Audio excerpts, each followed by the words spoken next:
The blue-green planet of Hanul hung like a jewel against the blackness of space. Dr. June Kim stared at it through the transport ship's window, wondering if coming here had been a mistake. After 5 years of medical research on Earth, he had hoped this remote colony would offer new challenges and discoveries. Now seeing the small settlements scattered across the planet's surface, he felt only doubt. "First time to Hanul?" asked the pilot. "Yes," June replied. "I've been assigned to the main medical center." The pilot nodded.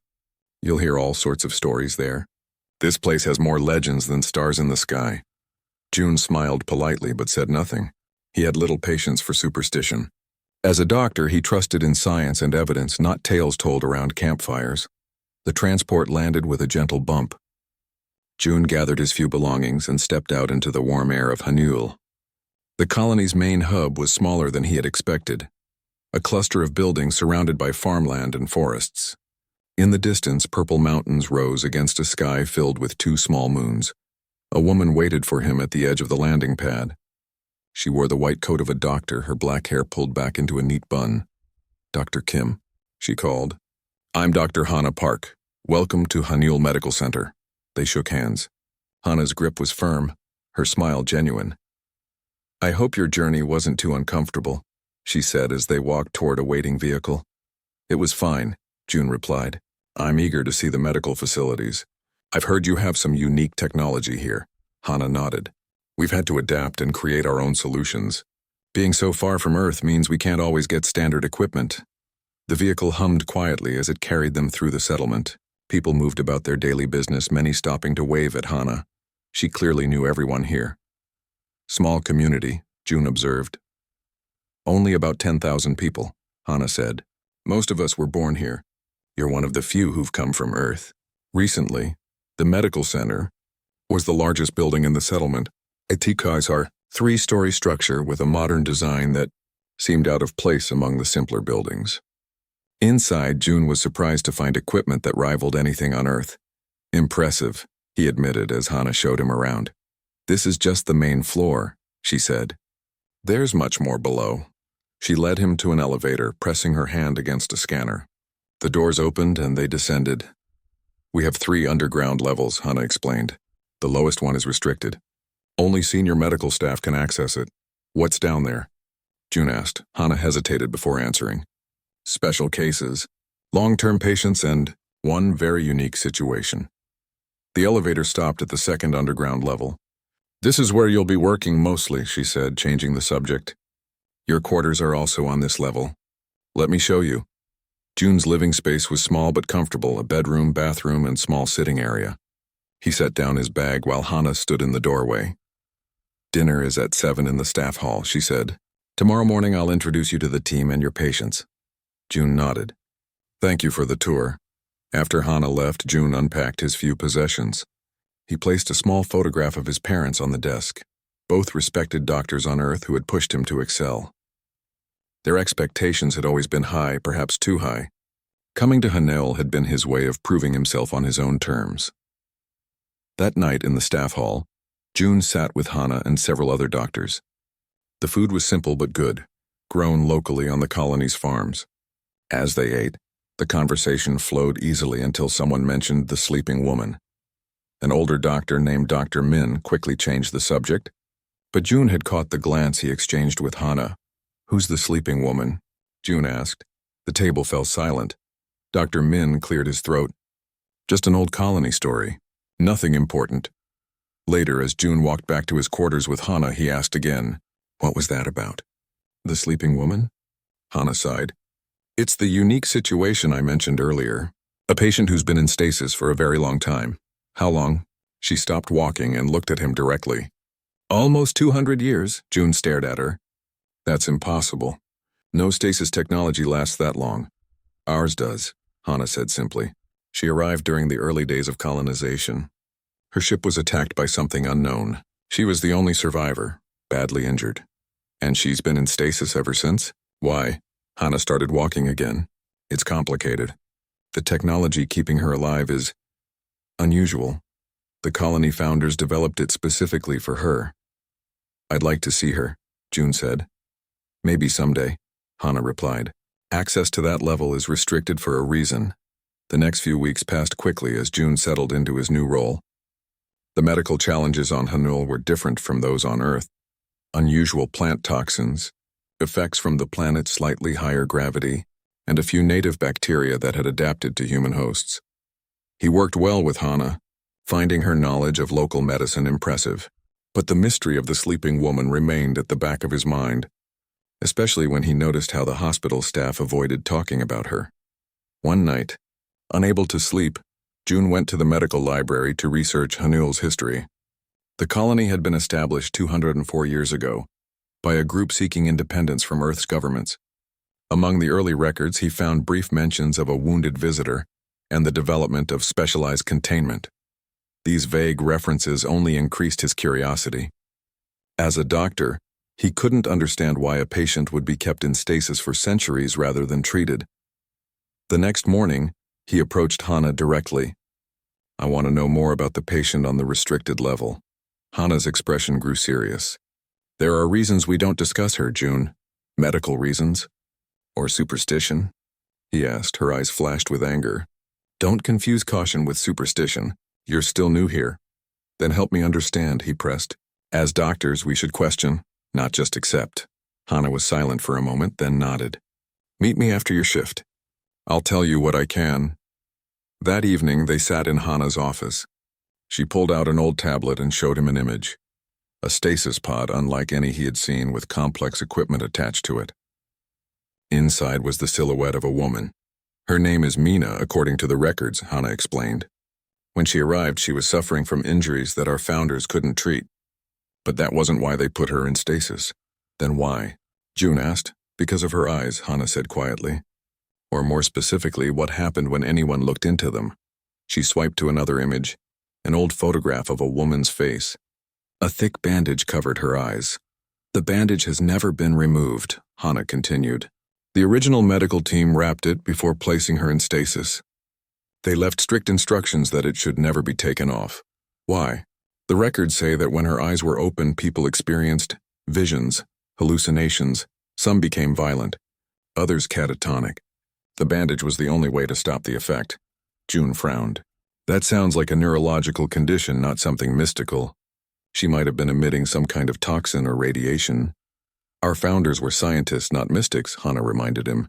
"Whatever they encountered was real enough for them to take extreme measures." Before June could respond, an alarm sounded throughout the medical center.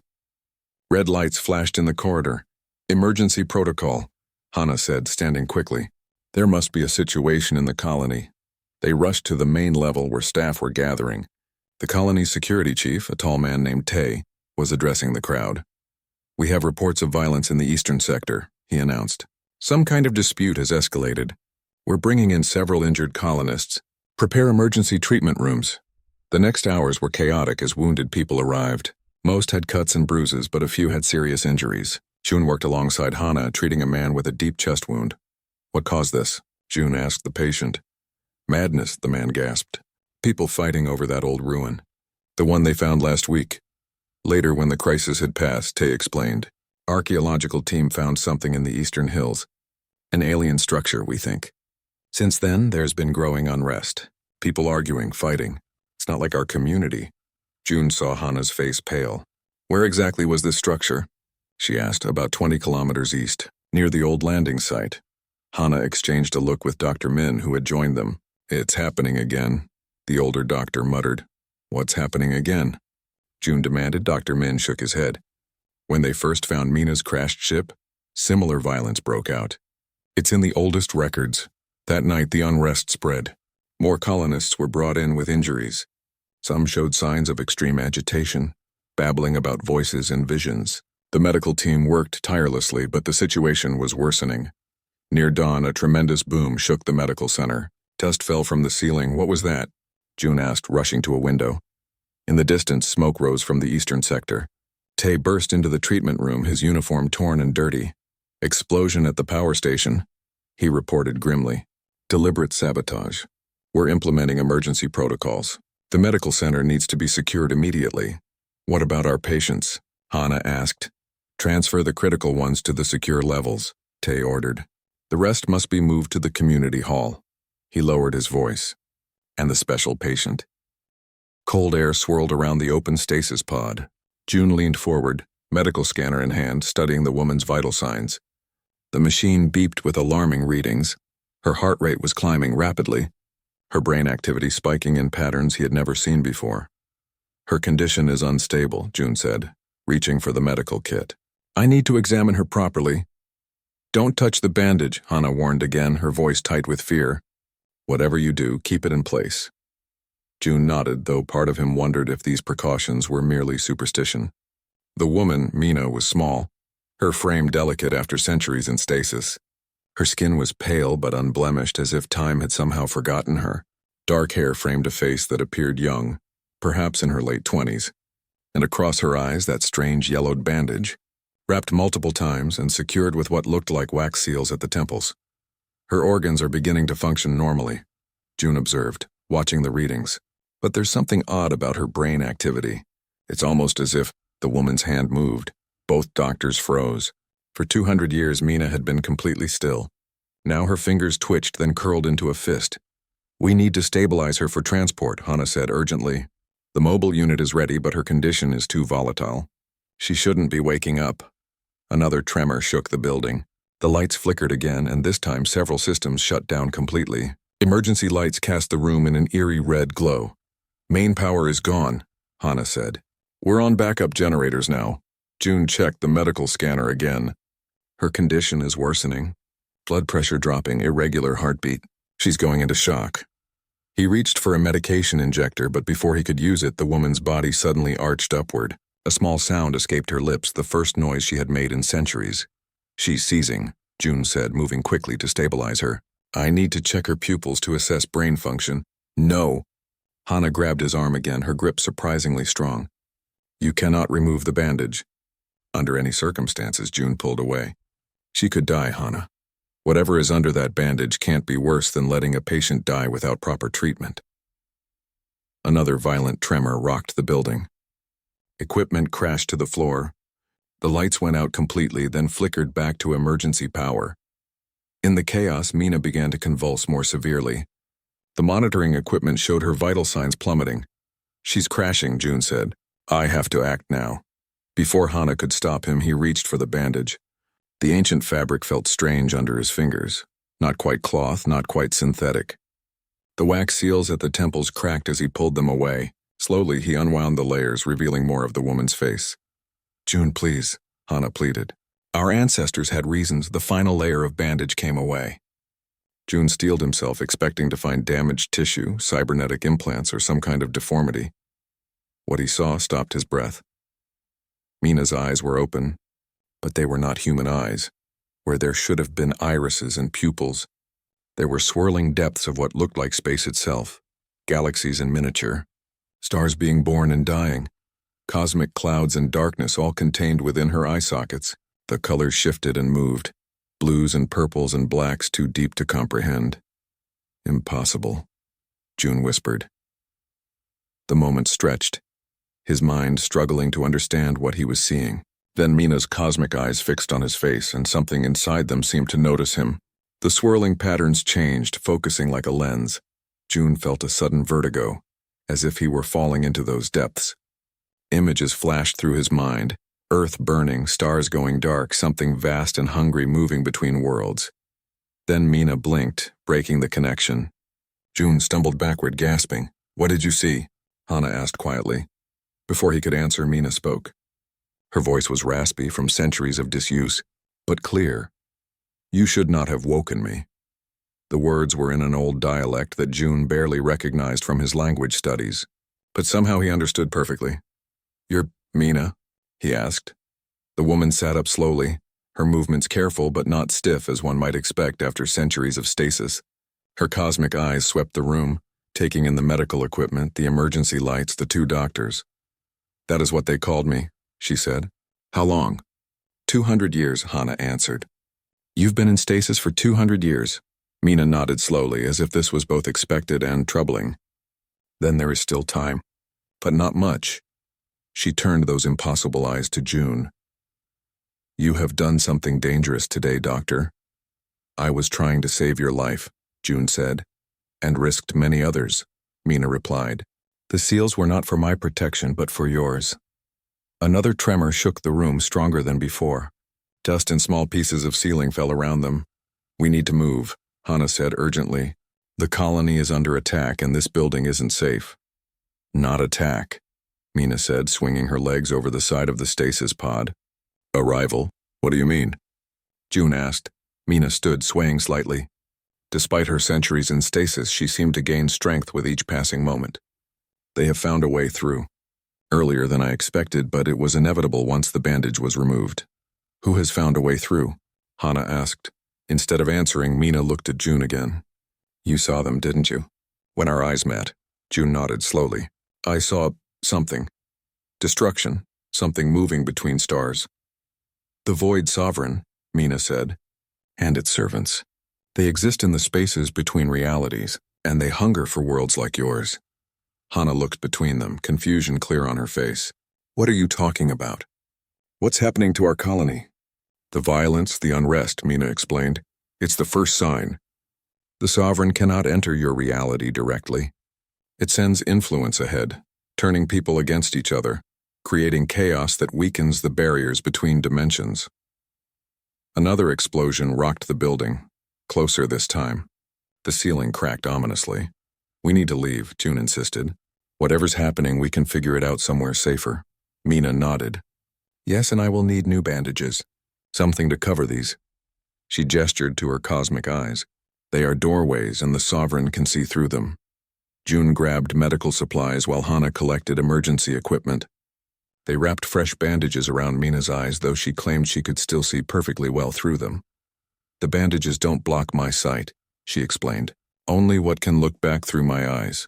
They hurried through the corridors of the medical center's lowest level, making their way to an emergency exit.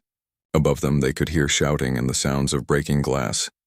The colony is tearing itself apart, Hana said as they emerged into the night air. The sky was filled with smoke, and in the distance, buildings burned. We need to get to the secure facility. They moved through back alleys, avoiding the main streets where groups of colonists fought each other. Some were armed, others simply using fists and improvised weapons. All had a strange, distant look in their eyes, as if they weren't fully aware of their actions. The influence spreads, Mina said quietly. The Sovereign is reaching more minds. They reached a small transport vehicle in a side lot. June helped Mina inside while Hana took the controls. The vehicle hummed to life, moving swiftly through the darkened colony. As they passed the main square, they saw Tay and a small group of security officers trying to maintain order. They were outnumbered by colonists who seemed bent on destruction. We should help them, June said. No, Mina replied firmly. We must reach safety first. I need to explain what we're facing and what must be done. The secure facility was located at the edge of the colony, a bunker-like structure built into the side of a hill. It had its own power supply and thick walls that would withstand almost any attack. Inside, a small team of medical and security staff had already gathered. Dr. Min was there, his face grim as he saw Mina. You removed the bandage, he said to June, his voice flat with accusation. He had no choice, Hana defended. Her stasis was failing. What's happening out there? A young security officer asked. People are going crazy, attacking each other, destroying the colony. Mina sat down heavily in a chair. I will explain, but first I need to know. Do you still have records from when I first arrived? The original research? Dr. Min nodded. It's all archived here. This facility was built to maintain your records and equipment in case the main center was ever compromised. Good, Mina said, because what I'm about to tell you will be difficult to believe without evidence. She told them her story, how 2 centuries ago, she had been a normal human explorer on one of the first deep space missions. Her ship had encountered something in the darkness between stars, an ancient entity that existed outside normal space and time. The entity, which she called the Void Sovereign, had changed her, transforming her eyes into windows between realities. Through my eyes, the Sovereign and its servants can glimpse your world, she explained. And with enough time, they can find a way to enter it completely. Why didn't they enter 200 years ago?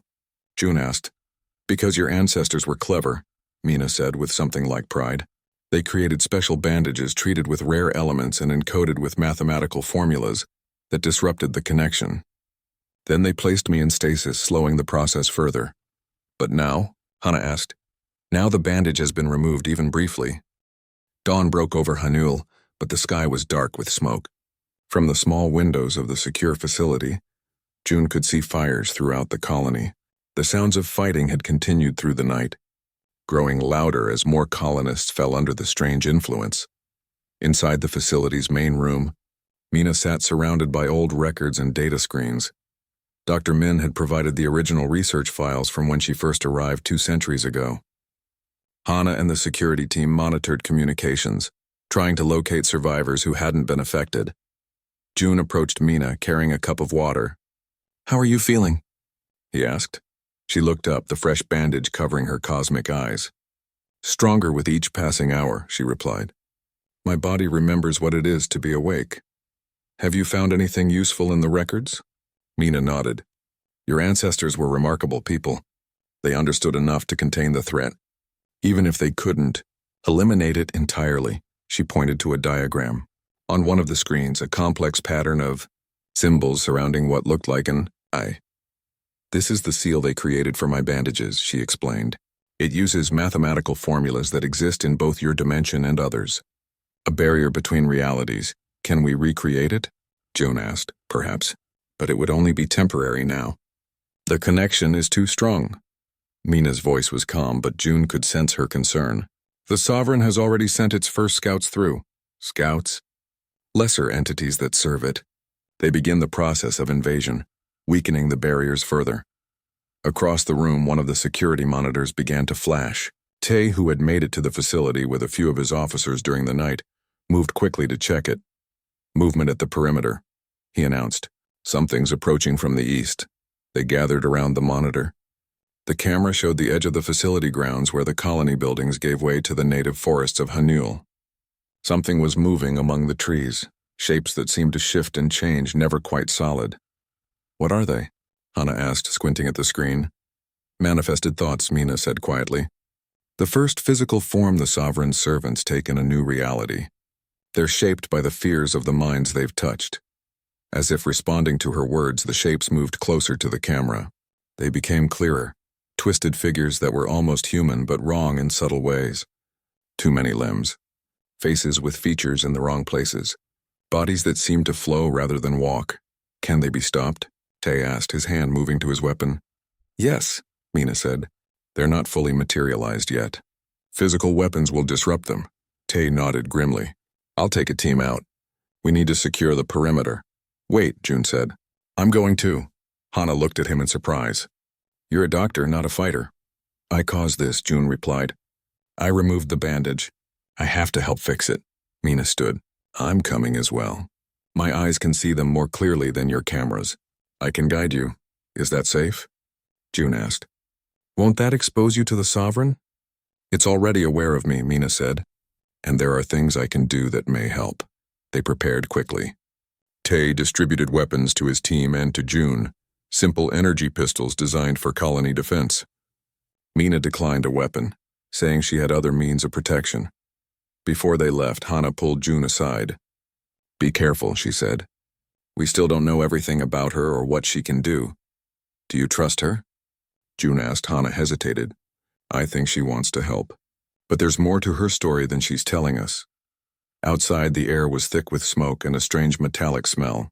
The group moved carefully around the facility, heading toward where the creatures had been spotted.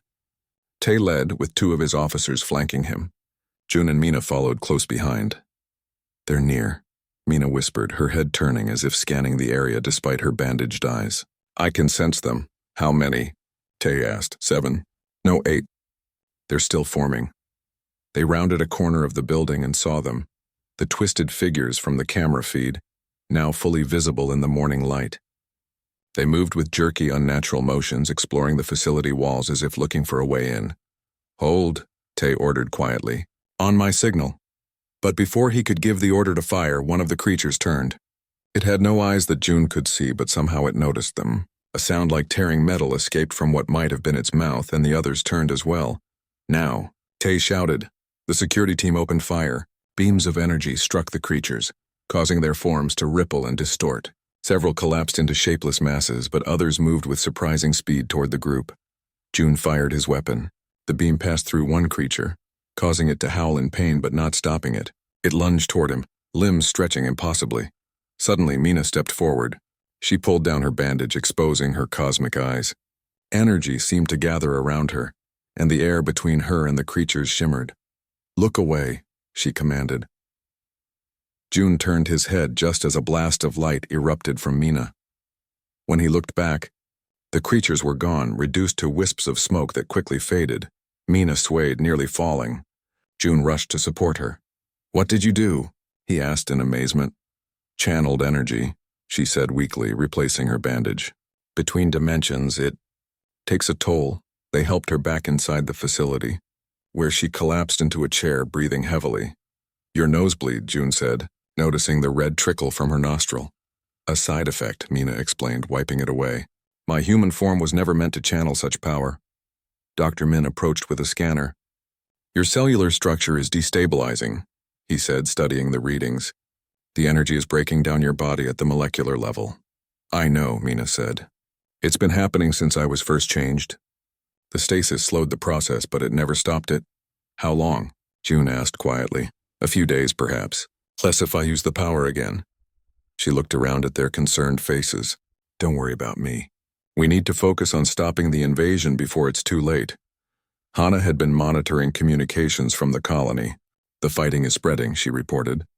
"And there are reports of more creatures appearing throughout the settlement." "It's moving faster than I expected," Mina said. "We need to find a way to close the dimensional breach." "How do we do that?" Tay asked. Mina hesitated. "There is a way, but it's dangerous. We need to reach the place where the breach is strongest." "Where is that?" June asked. "The ruins they found in the eastern hills," Mina replied. "The archaeological site. It's not a coincidence that the unrest began after its discovery." "What is it?" Hana asked. 200 years ago when I first arrived, I wasn't alone," Mina explained. "Something followed me, a fragment of the Sovereign. Your ancestors managed to trap it. Using technology from my ship combined with materials from Hanul, they built a containment structure and buried it. And now it's been uncovered," June realized. "Yes. The archaeologists didn't know what they found. They broke the outer seals, weakening the containment." "So what's the plan?" Tay asked. "We go to the ruins," Mina said. "I use my connection to the Sovereign against it. Channel energy to reseal the breach. It will require all the power I can muster, but it might work." "Might?" June questioned. "There are no certainties when dealing with beings like the Sovereign," Mina said. "But it's our best chance." They began preparations immediately. Tay gathered weapons and equipment for the journey, while Hana and Dr. Min collected medical supplies. The trip to the eastern hills would be dangerous.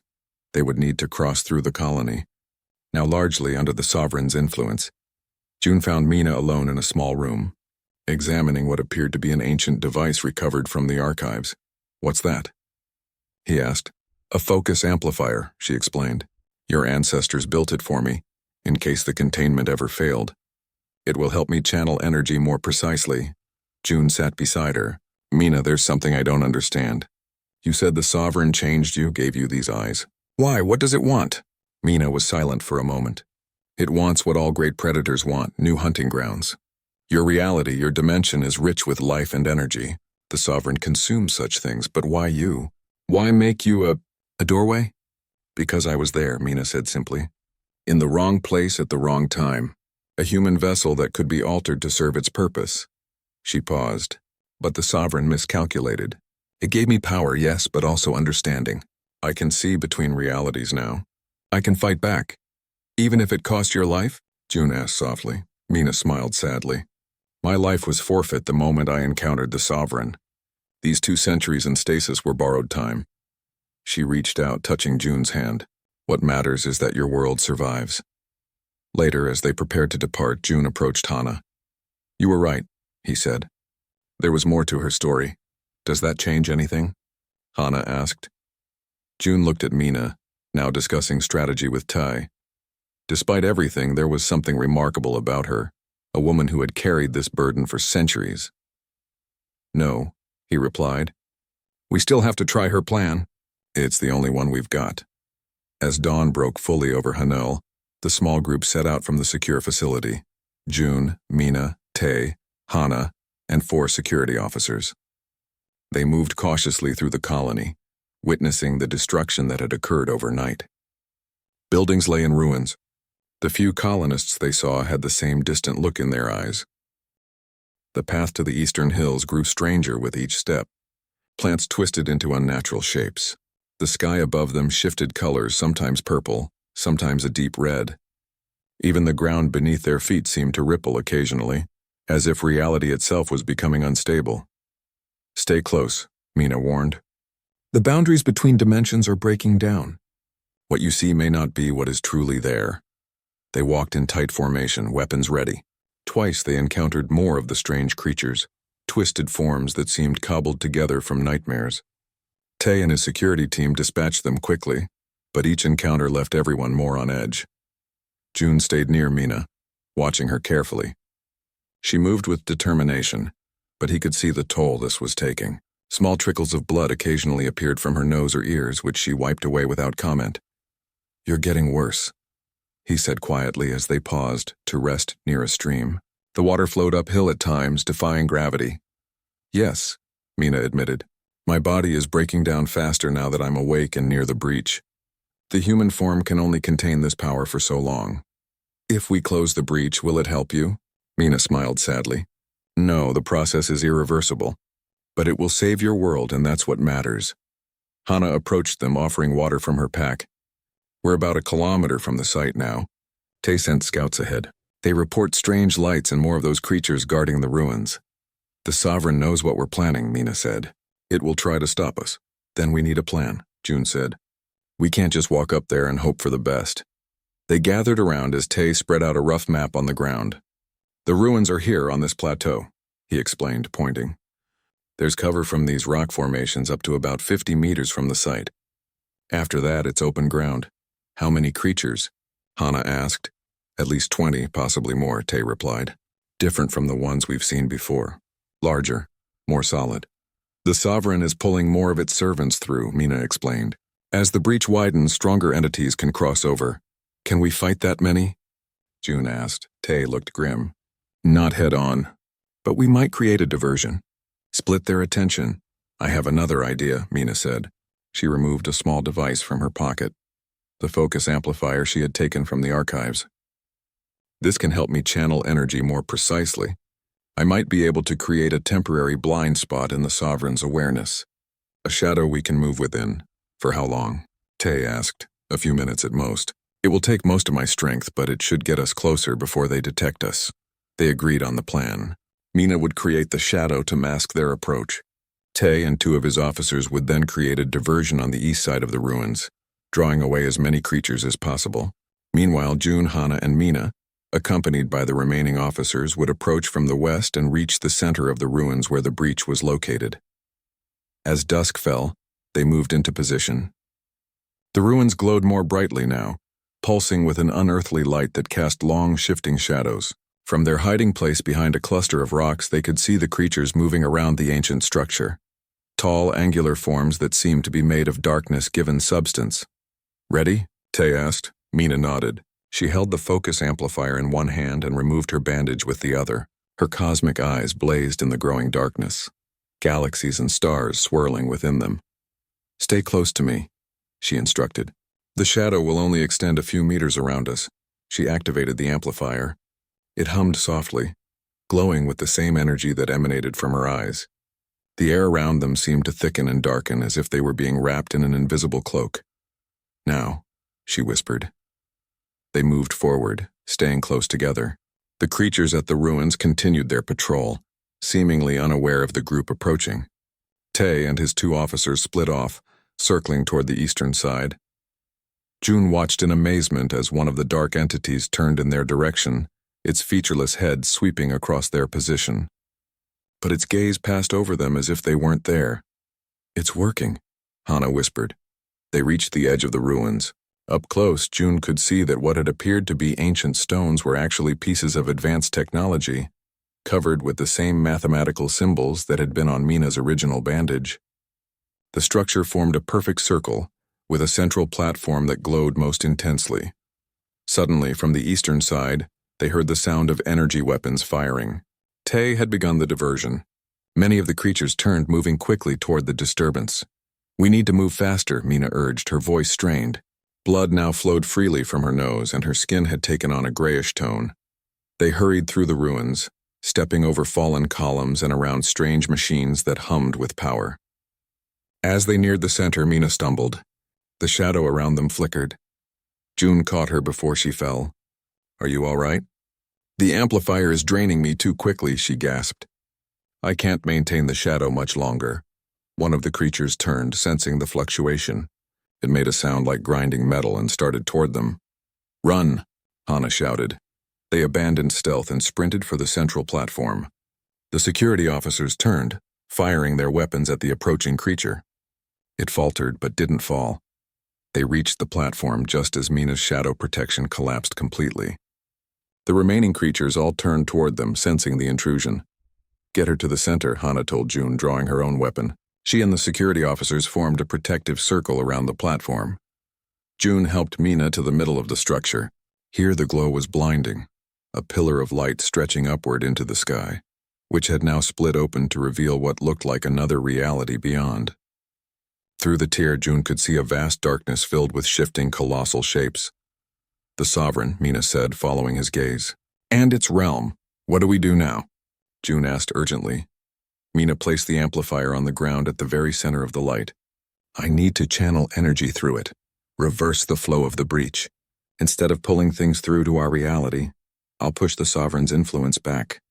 "Will it work?" "It has to," Mina said simply. Around them, the battle had begun.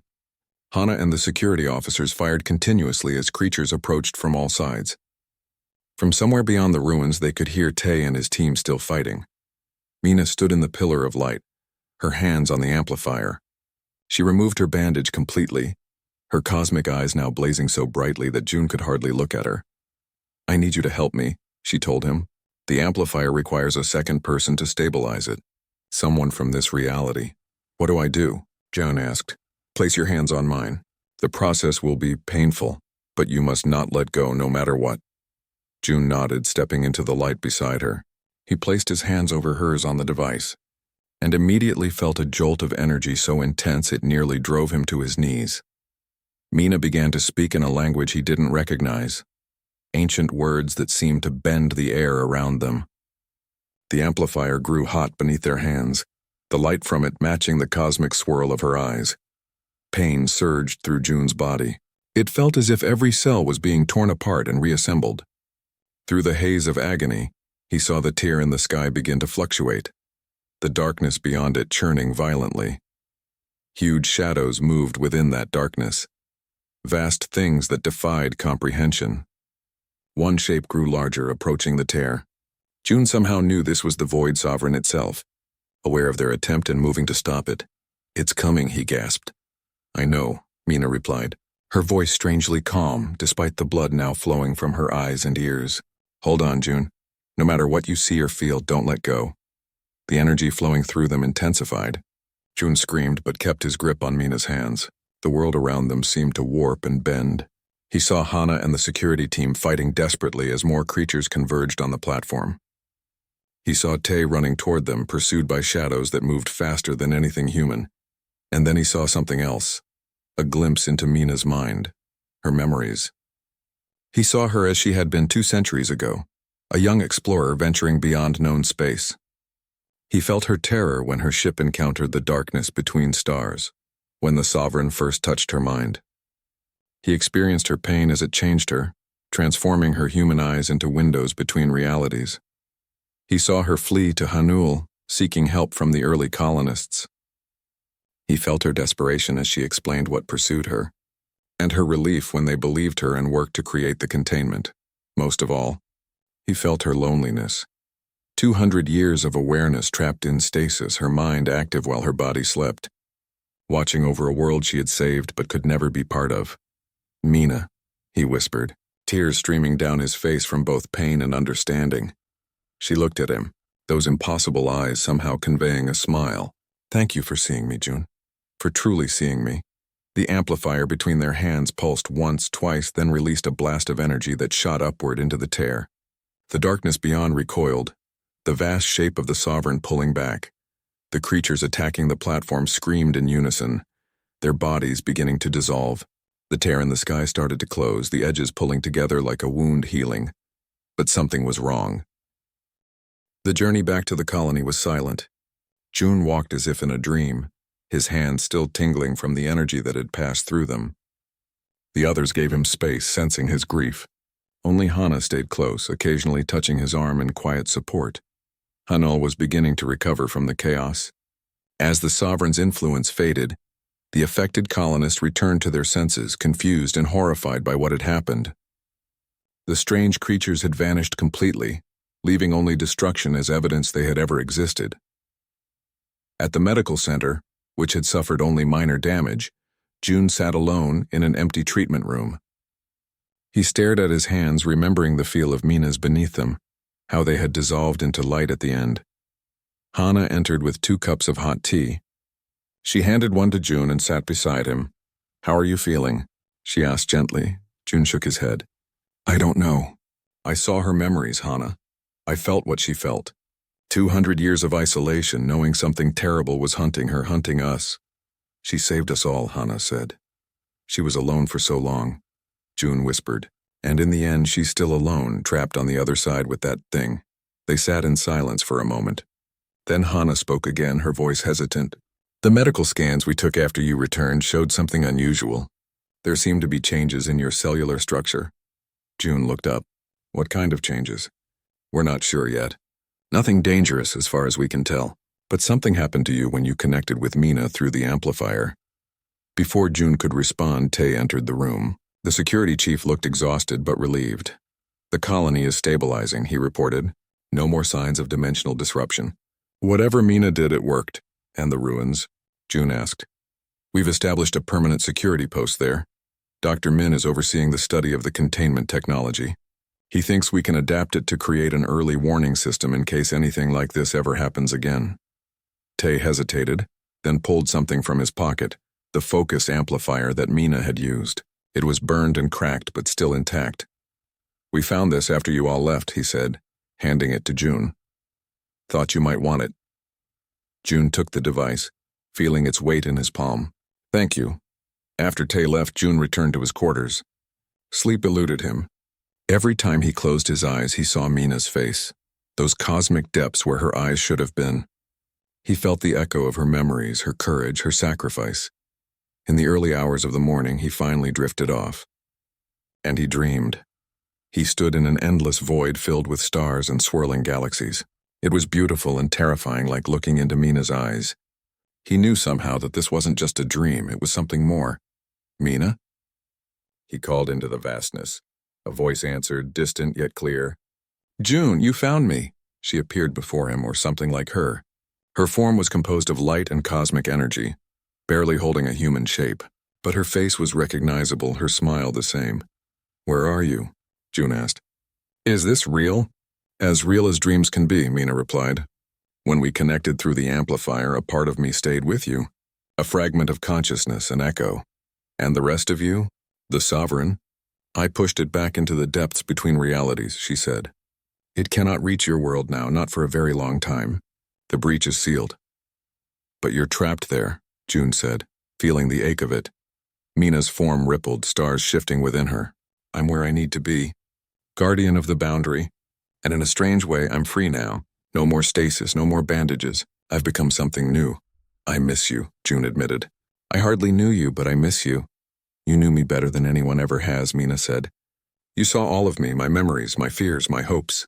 And I saw you too, June. Your compassion, your courage, your doubt." She moved closer, her light form casting no shadow in this place beyond reality. "The connection goes both ways," she continued.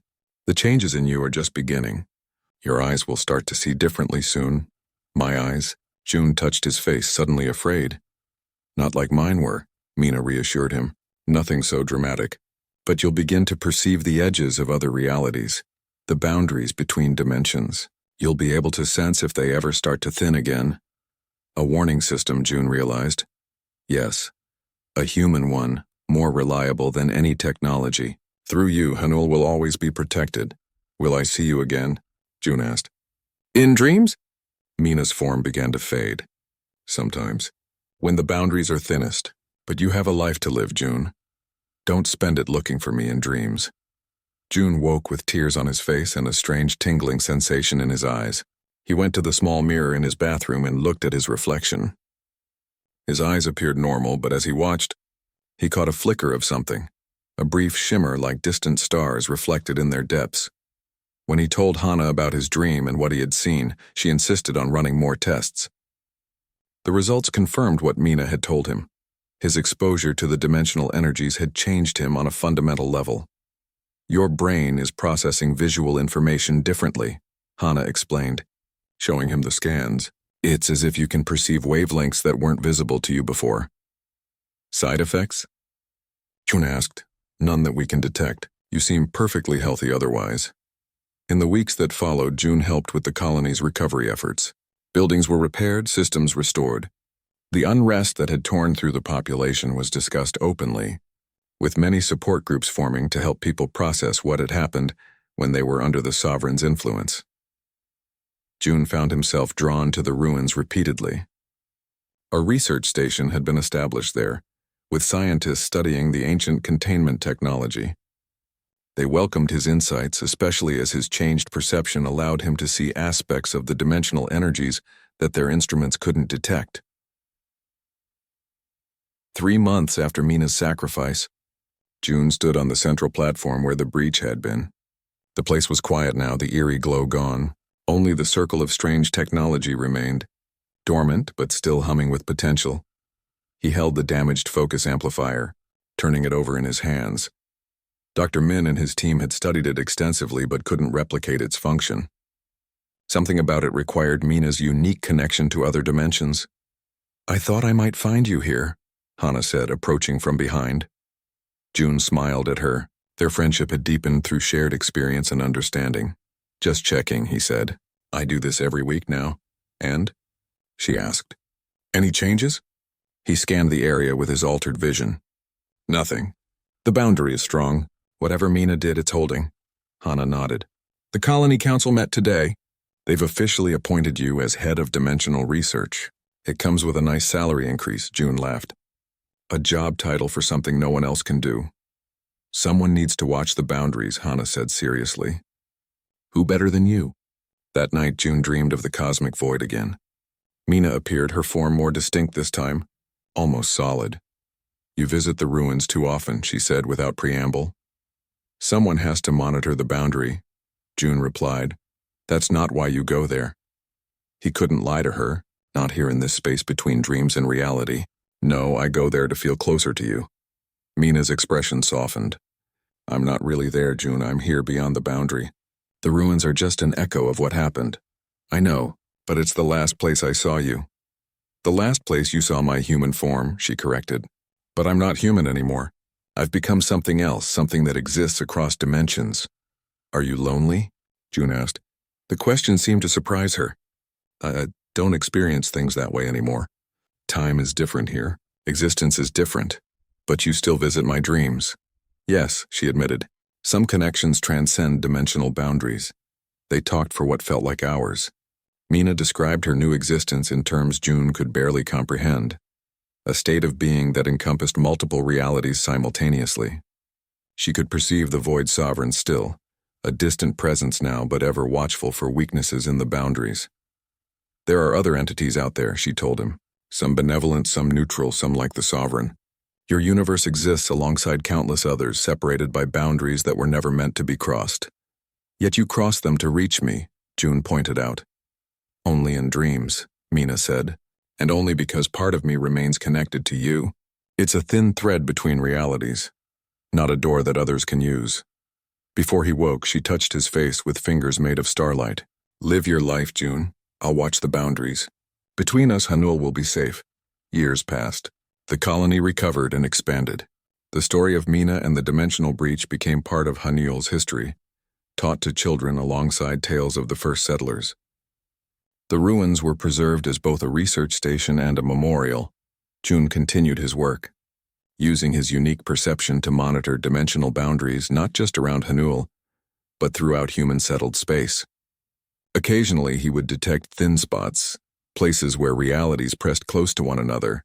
With the knowledge gained from studying the containment technology, these weak points could be reinforced before they became dangerous, and sometimes, in quiet moments between waking and sleep, he would feel Mina's presence, a whisper of consciousness from beyond the boundaries of reality.